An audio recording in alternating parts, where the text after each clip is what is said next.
Hi everyone, I'm Jerry Ford and welcome to my studio. Tonight's Thursday night lesson we're going to be talking about how to square up and bind a quilt. If you have a quilt and you're planning on washing it, then you want to wash it now because you want to make sure everything is nice and flat and everything is squared up. After it's been washed and dried, okay, you might want to just, if this is for show or going to be a hanging quilt, you're going to want to measure the diagonals. So you'll know that your quilt is square if you measure the diagonals from here to here and then from here to here, and they should be the same, and they are. If it's not, while it is still damp, you can actually give it a little pull. I have been known to put this down on the floor and just take a steam iron and not press it. You don't want to flatten out your quilting. Just take some steam and just sort of press it, hold it above it so that it lays nice and flat. Because if it's not flat before you bind it, it's not going to be flat afterwards. Okay? So I've already done that. I'm going to prepare the quilt for, here's the tools for squaring up my binding and trimming it away. So I like to have the biggest square ruler you can get your hands on, and of course my long straight ruler. So I'm going to determine, you want to go around your quilt and see what the shortest distance is for the border. So I have a border on here, and my fabric at its shortest distance is 5 5/8 wide. So I'm going to trim this back because I'm going to make my quilt binding 3/8 of an inch seam allowance rather than 1/4 inch. And why I'm doing that is because, well, I want this quilt to be as big as I can, and my binding has already been cut at 2 1/4 inches wide. I'd rather cut it too wide than end up not enough. So I'm going to take my square piece. I'm going to take both dimensions and put it on 5 3/4 width. And I'm going to cut all my corners first.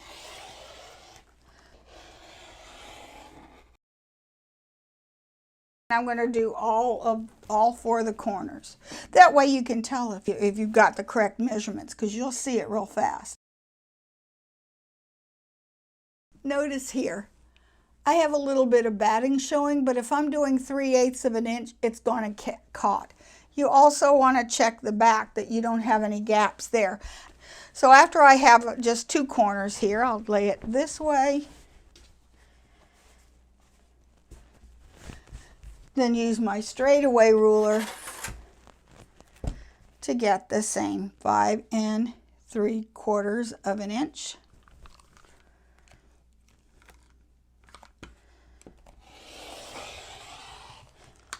And don't throw this away just yet. Okay, I'm going to go all the way around the quilt. And I want to make sure that I have at least 3/8 of an inch that I'm catching fabric. If I have a little bit of this batting showing through, it's okay. If I find that I can't catch this with 3/8 of an inch, then I will cut this border down even a little further. Reason I don't want to cut it down too far is because I have the quilting to keep in mind. And if I go, say, 1/2 inch, I'm going to start running into the quilting, and I don't want to do that. Okay, so I'll continue.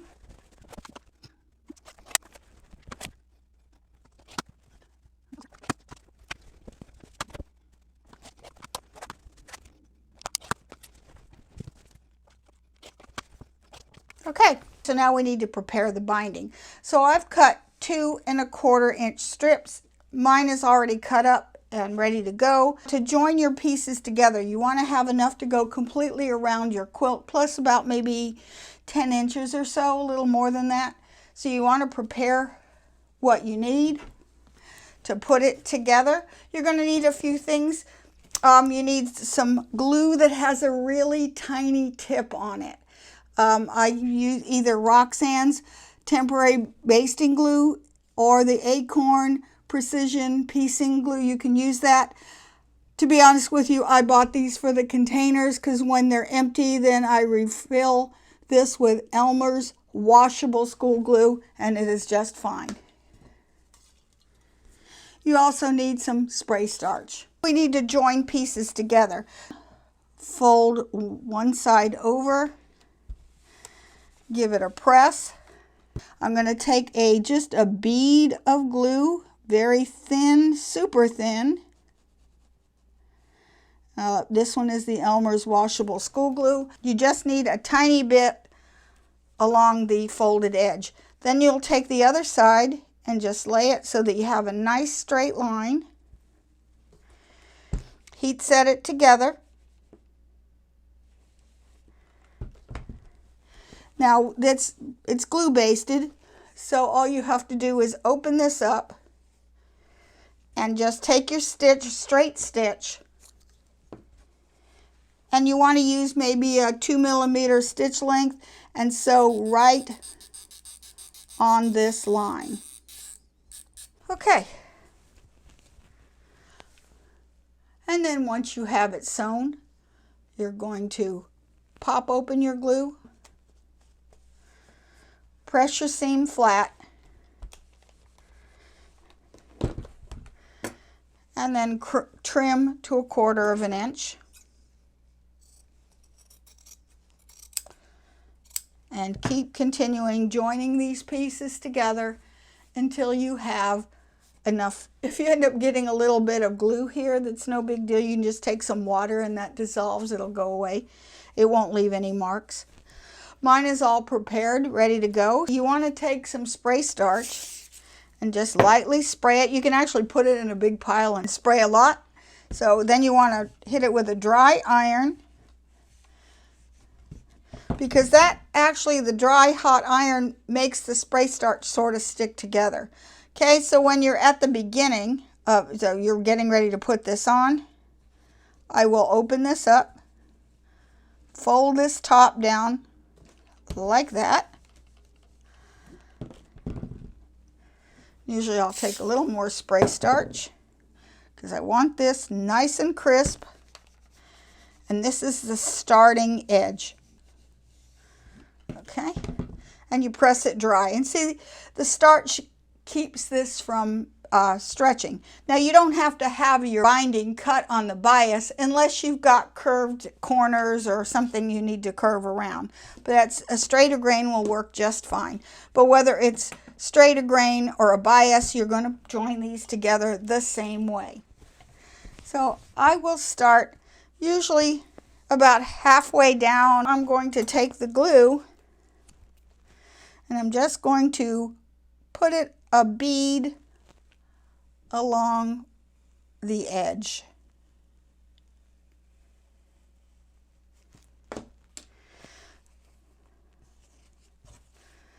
Okay, and then I'm going to put this even with the edge. Just press it down for a second. Take my dry iron and heat it up. Heat up the join for about 10 seconds is all you need. And now this is glue basted. It's not going to come off. So we scoot down.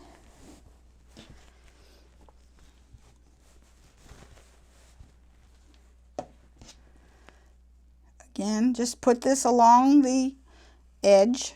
This is going to keep this from shifting, and you don't need to use pins. It doesn't shift, it doesn't stretch, you won't get any cupping. You're going to get great results. Perfect results the first time you try this.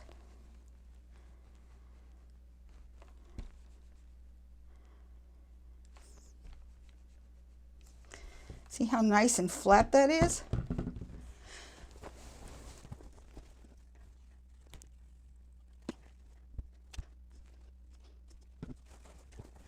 Now for the corner, see, I still have a little room here, but I'm going to be sewing in a lot further than that. So I'm not too concerned. Okay, glue all the way to the edge.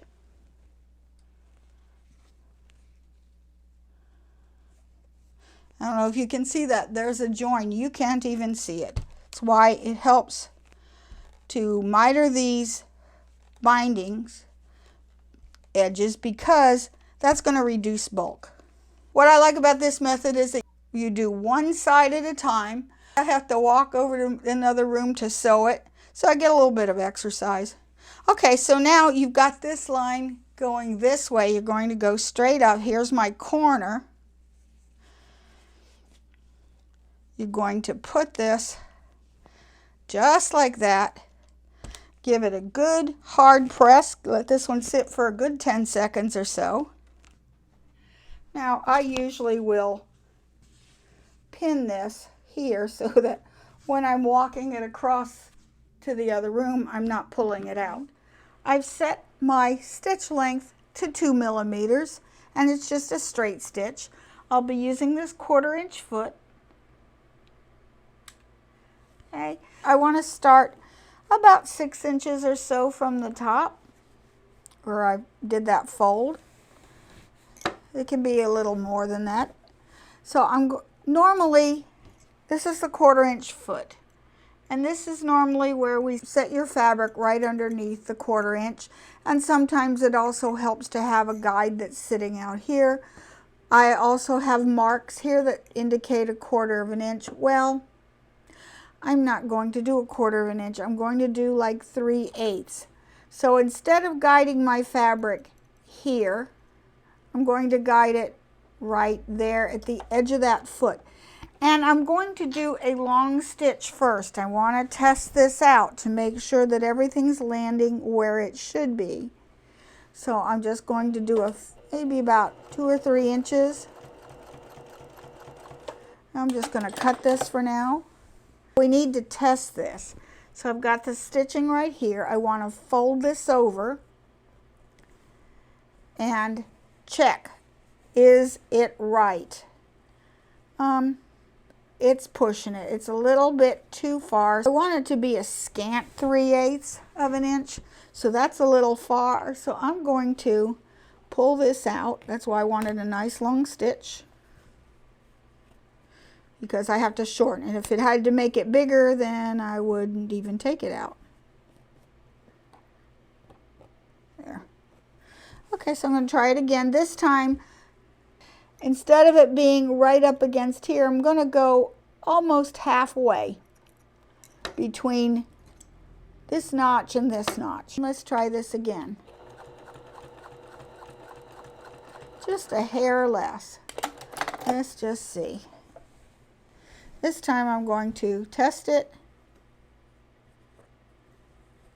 and that's actually very good.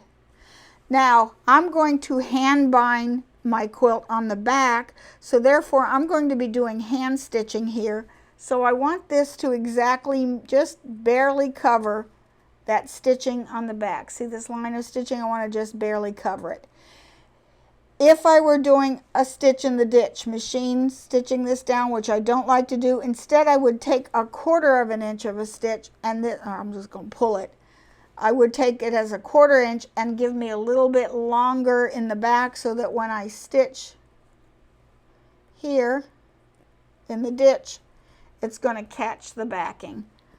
But I'm not going to do that. Okay, I'm going to put this on a regular 2 millimeter long stitch, or 2.5. And I'm just going to start stitching this again. Okay, I don't need to back tack because we're going to over stitch it. Okay, so now I'm just going to stitch all the way to the end.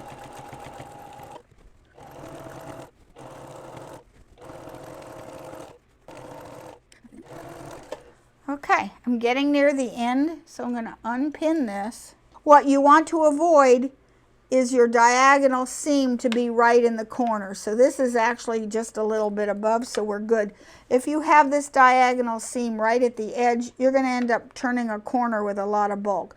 Okay, wherever this seam is, I just want to draw a straight line on the diagonal. So now as I stitch it, I'm going to maintain this right here. And I'm going to stitch until the needle hits that line. So you have to, one more, and okay. If you have to lift up your presser foot to get a better look, go ahead. Okay, then once you are at that intersection, just turn your quilt and stitch off.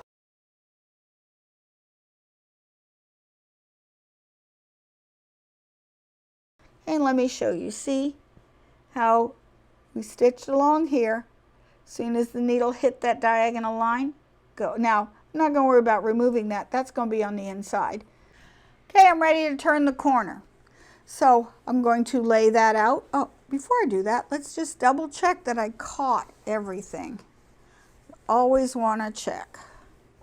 And I caught everything. All right, good. To do this corner, going to lay this out so this goes straight here. One straight line, straight across. Give it a press. I'm going to fold this back right along the edge. I want to be sure that I can just see the edge. See, I can barely see the edge of the fabric. Okay, you don't want it sticking out. You don't want it doing this. Okay, you want it right at the edge. Okay, give this a good press. Hold it there. Okay, now we're going to take our trusty Elmer's school glue. I raise this up and I'm going to right inside the seam line, go maybe about 2 or 3 inches, set that down, give it a good press. I'm using the small iron so I don't have to travel from room to room. Okay. Turn your quilt. And now continue to glue all along the seam line, just like we did before. I will speed this up.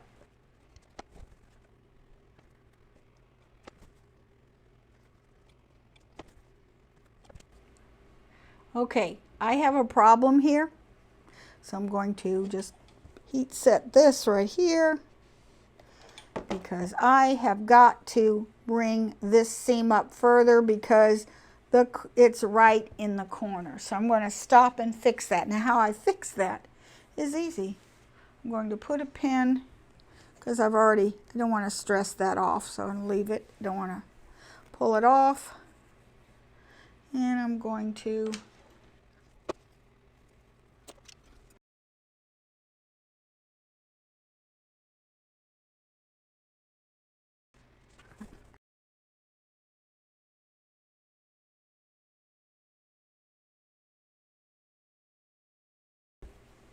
oh good. See, the end of the fold is not even near the corner, so we're good.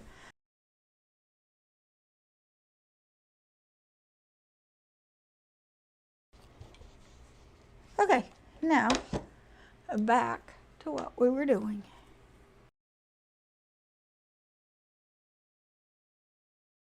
Run this so that it's going, meets at the corner and goes straight across.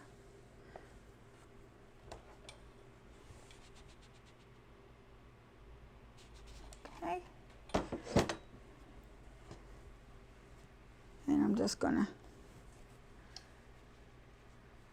pin this here so I don't stress that glue. Can even mark it now. Okay, and now back to the machine. We're ready to sew. Let's go. I'm going to go to the beginning. Okay, here's where we started. Okay, I'm going again. I'm taking 3/8, so I'm just going to line up right there and stitch to the other side.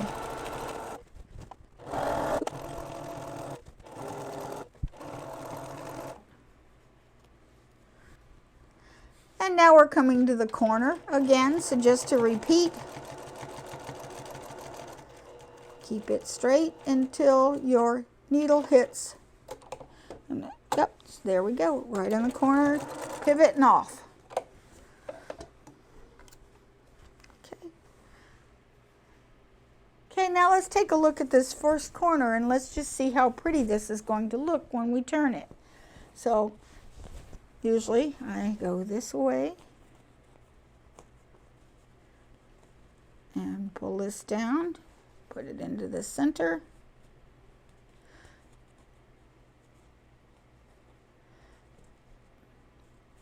I'm going to press it, but see, that's going to be, see, it's meeting perfectly in the back and it's looking really nice in the front. So that gives you a perfect corner with no dog ears, no cupping. This is going to be perfect. I'm going to continue on until I've done all 4 corners, and then I'll be back when it's ready to join these edges together. Okay, I've stitched the 4th corner here, and now here's where I've started. So I'm going to lay this. It's maybe, I maybe left 6 inches on either side. I stitched to about here. I'm going to lay this flat so that it overlaps. Okay, here, right here is where the edge is. So I'm going to go about 1 inch beyond that and lop off any excess. So I have this left over.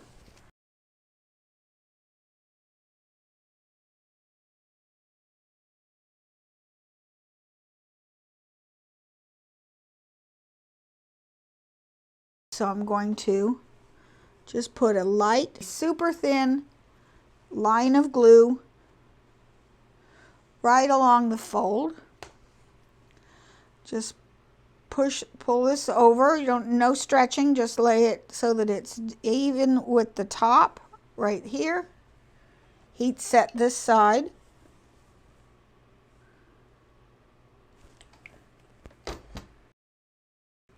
Lift this up and we're going to find the other side of the flap. Here it is.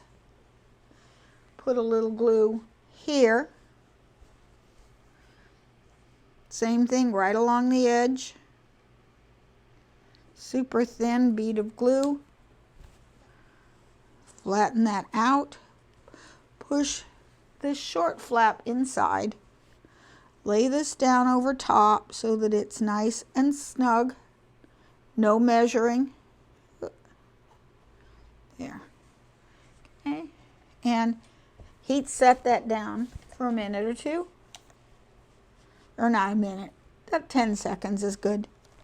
I'm going to take this where the 2 sewn ends and just push them together, and this is, I usually like to just pin it so that it doesn't fight me. Okay, so it's just pinned like that. Okay,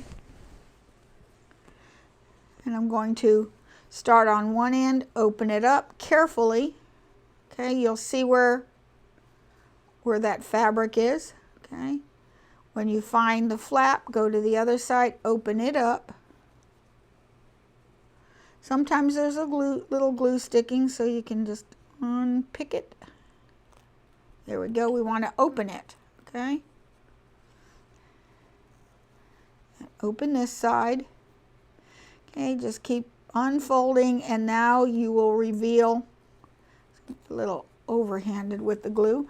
Now you can see that diagonal, so I'm just going to flatten that and mark it so you can see it.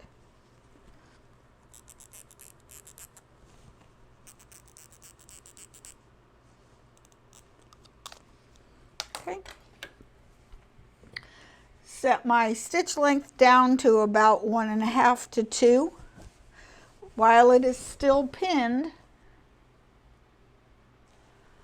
come to the machine, and I will just carefully sort of flatten. I'm only worried about this half of it. This spot down here, I don't care. Not yet anyway. Now I don't back tack. I have like a little tiny stitch, 1.5. So right on that line, when you get to the center, then straighten out the other side. Don't pull because you don't want to release the glue. Okay, and stitch off. Okay, see, it's right on the line. Like before, pop my seams, in other words, pull them open so they'll go flat, and then I cut 1/4 inch. You must release your glue or pop the glue before you try to open these seams, because it's a little hard to do when they're small. Okay, so release the pin, open the seam so that it's flat. Press it flat.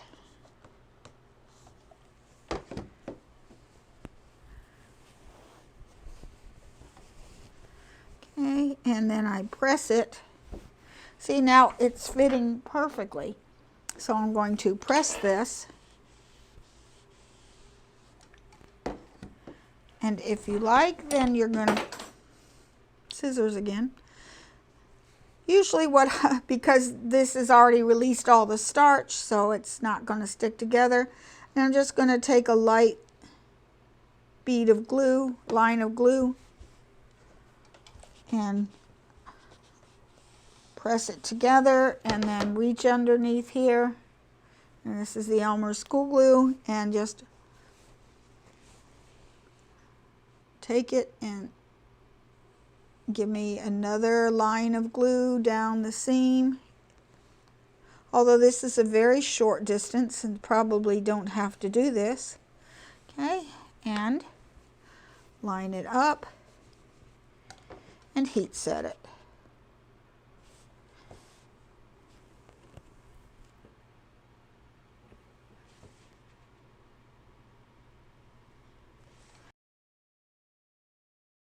Let's go back to the machine here. Start about 1 inch above where you stopped stitching and stitch it over top.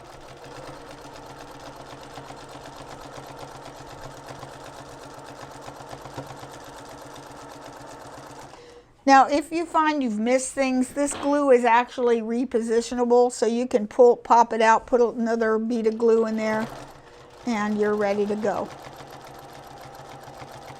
Okay, and then I stitch off. Good. Now I'm done. If you are going to machine stitch this down, I will just finger press all this open, go around, check everything, pull this, overlap that by 1/8 inch, and then take this glue and glue it down. Then all you have to do is stitch in the ditch. But I'm going to do mine by hand. Need a hand sewing needle. I like to use my clips, or you could use these, which are like hair clips, work the same way. So I'm going to start here. I usually start in the middle, but it doesn't really matter where you start. I'm going to just fold this down. The corners, I will pull that a little bit, put it in this side, and only clip one side. I usually just need 3 clips because I rotate them. Okay, you do not need to glue these again. So I'm going to thread my needle with about 18 inches of thread. You're making a quilter's knot. You take the point and the end of your thread, hold them together, and wrap. Push it down, grab it with your thumb, pull your needle and thread through it, and that makes a nice knot on the other end. Take off the excess. Okay, so I'm going to start right here. I usually will just slip this in right at the edge.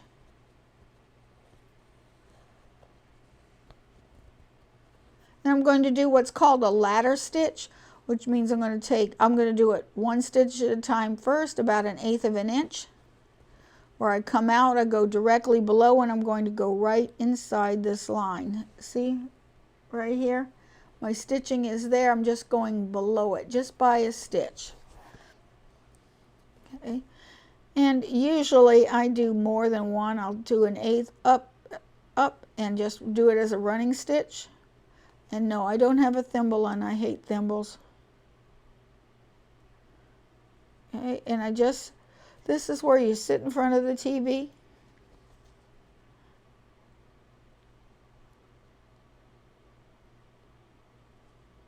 Okay. And pull.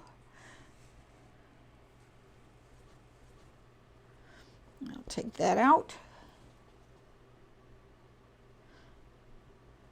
Okay, I'm going to stitch all the way to the end. And usually after a while you get a rhythm going to where you're just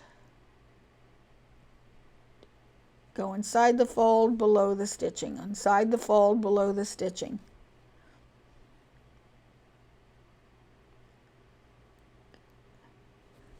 And I'm going to stitch all the way to right here, and then I'll be back. And here is this stitch going this way. I'm going to take one stitch right at that edge, and I usually will knot it. In other words, just put your thread inside of the loop and then pull it. And so now that's perfect here. Then I'll come over here with my clip and clip this down.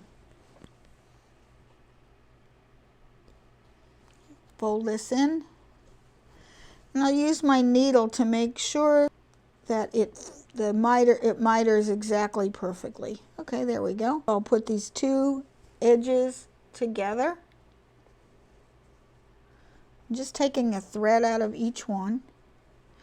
Then I'm going to work my way towards the corner, and I'm just going to take a letter stitch between the edge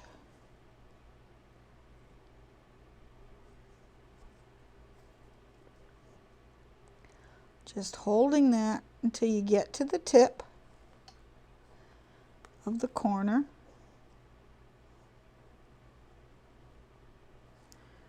Okay. Pull that, sorry. Okay, and poke it through to the front. Turn it over.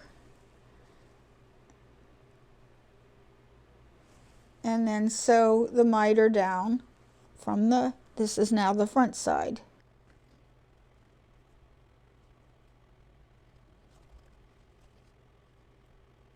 Okay, when you get to this inside edge,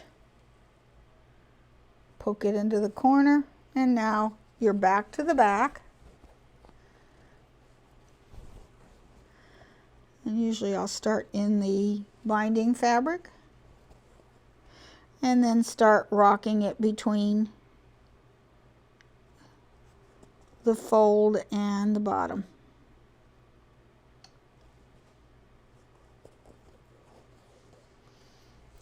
And then I'll just work on my next section.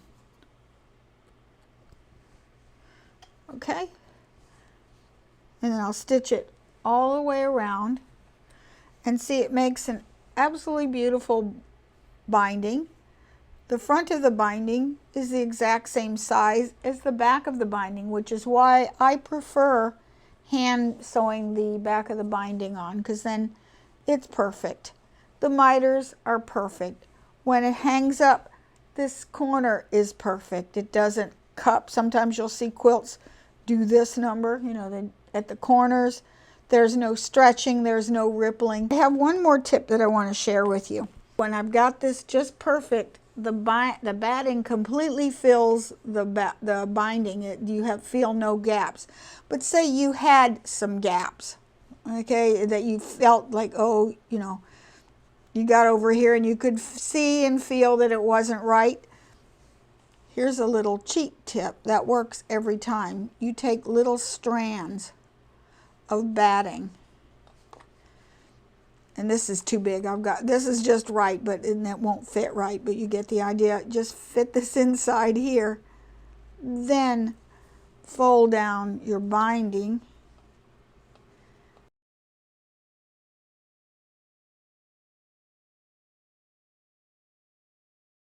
Get the idea. Now this is perfectly filling the binding, and now there's no edges, no gaps. The reason you want to make sure that the batting fills the entire binding is because that's a wear area. If you have your batting stopping here, you're going to see with time that this fabric is going to wear out right along that ridge and really wear out quickly along the very edge of it. So when it's rounded and completely filled, it's not going to wear in spots. Okay, I will be back when this is all done. We'll take a look at the finished quilt. Okay, I finished sewing the binding all the way around. You notice that the corners are it's lying nice and flat. There's no cupping, no stretching, no puckering. It's really nice. Let's take a look at this closely. You'll notice that all 4 corners are just perfect. Notice the back side of the binding is the exact same width as the front side, and all the corners are square and just perfect. So you'll see this is easy to do. This is what the whole quilt looks like finished. Notice it lies nice and flat. You too can achieve perfect results using these methods. I hope you have enjoyed this series. If you missed any of the other parts of the series, the links are in the description below. Thank you so much for watching. Have a wonderful day, and don't forget to like, share, subscribe, and comment. Till next time, bye.